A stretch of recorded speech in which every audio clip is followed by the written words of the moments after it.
At the same time, Human Settlements Minister Thembi Simelane is in Impindle in KZN this morning, where she'll present houses to victims of the 2022 flooding.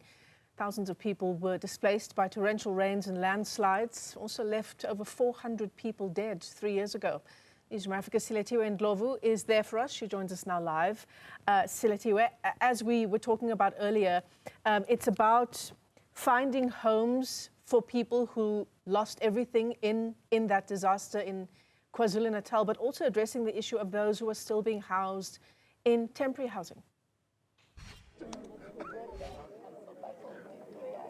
Certainly, Michelle, and that's the conversation that we're going to have now with the Minister of Human Settlements, Thembi Simelane. Of course, there's quite a number of residents that we have in the province that are quite concerned due to the fact that they are still being housed in residential units. I'm going to bring in the Minister now. Minister, thank you so much for your time this morning. I think let's start off with the intention behind today's handover. Well, thank you very much. I'm joined by the MEC and the Executive Mayor, Babu Zuma, from Pendle Local Municipality. I think we are trying as much as we can.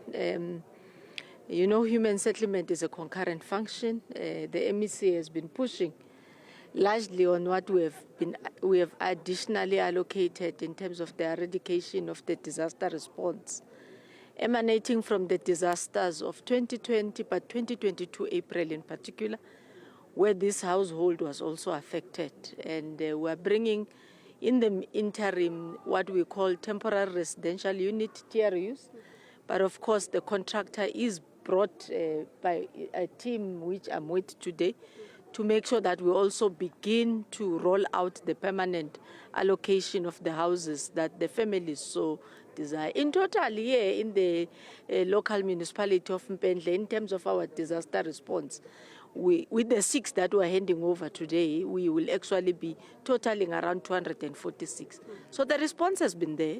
It might have not been prompt because it's informed by the fiscus and the difficulties that we have. In other areas, land mostly, an appropriate land which would have undergone various tests that are necessary to inform government as to whether you can relocate people to that space is what gets to delay us. But the province actually is putting its best foot forward. Tomorrow I'll also be in eThekwini. I mean, the MEC and the Premier went to the Konobi area where they've started also with over 1,200 disaster response. So really there could be complaints, but I think our best foot is forward. Talking about complaints and difficulties that we've heard of, I mean, we've spoken to the MEC quite a number of times where he's mentioned that there's a syndrome called the not in my backyard syndrome. Just speak to us about that and how it poses difficulty for the government to actually provide interventions for flood victims. Unfortunately, it's everywhere else, it's not in KZN. We've just completed last week, 2 weeks ago, the relocation of Umtata. What made it long? The budget was made available, well, land parcels. A community is saying, not in my backyard, this space is mine. eThekwini would have concluded the Lamontville relocation. I went there. The local said, Minister, not in our backyard, we don't want these people.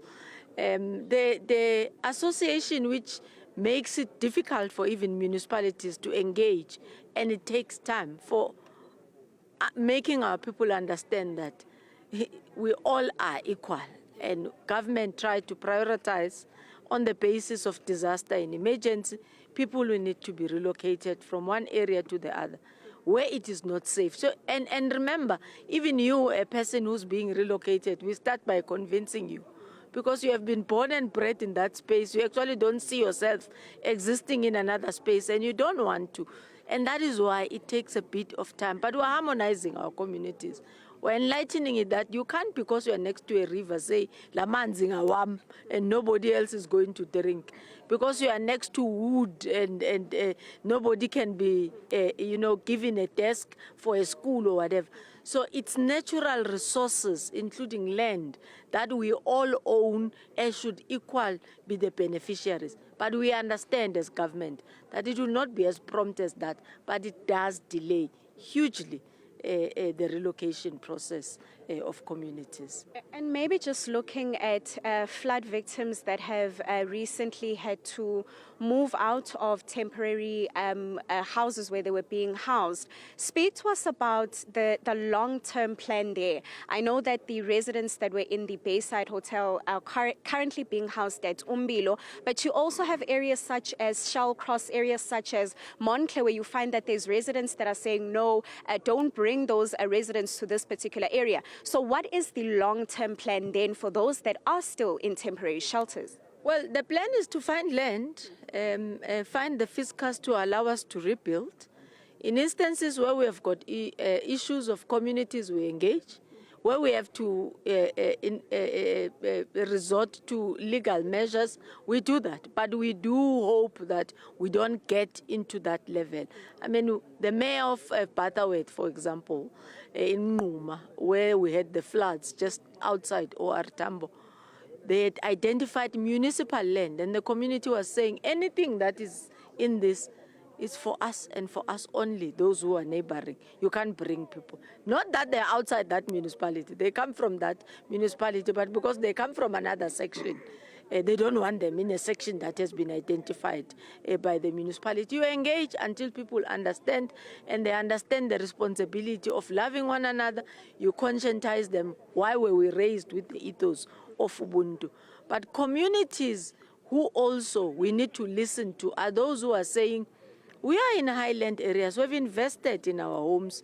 Please put houses and homes in a system and in a way that complements the neighborhood so that it doesn't devalue our areas. That is why you will realize what is put in Konobia is middle income household in the look and shape, because you could also make a BNG in a duplex form, in a flat form that is built beautifully, and people could be able to even accommodate them. So when you expose them into how Best and other cities have dealt with the issues of disaster, you find that they become open. It is usually best to start in a smaller team and then be able to educate using the community representatives as well. But some of these issues are more about who gets the contract, and they are hidden on community need. But we persevere, but we ensure that the people in the long term, we want to cut out on the extent of the TEA. That is why the province, that is temporary emergency accommodation, your Bayside and all, which are hotels or guest houses. Now we have purchased, as the department, a former Transnet building, a Montclair Hotel. And the reason why we're doing that is because we want to house you there for free, so that we could be able to save the money for Bayside and build a permanent house for you, so that a beneficiary doesn't get to draw 2-3 times from the reduced fiscus. Of course, Minister, thank you for your time this morning. That's the Minister of Human Settlements speaking to us about the interventions that are going to be provided. And of course, Michelle, just behind me is actually the land where the permanent home is actually going to be built by that contractor that will be introduced shortly. Silethiwe Ndlovu, live to us in Impendle.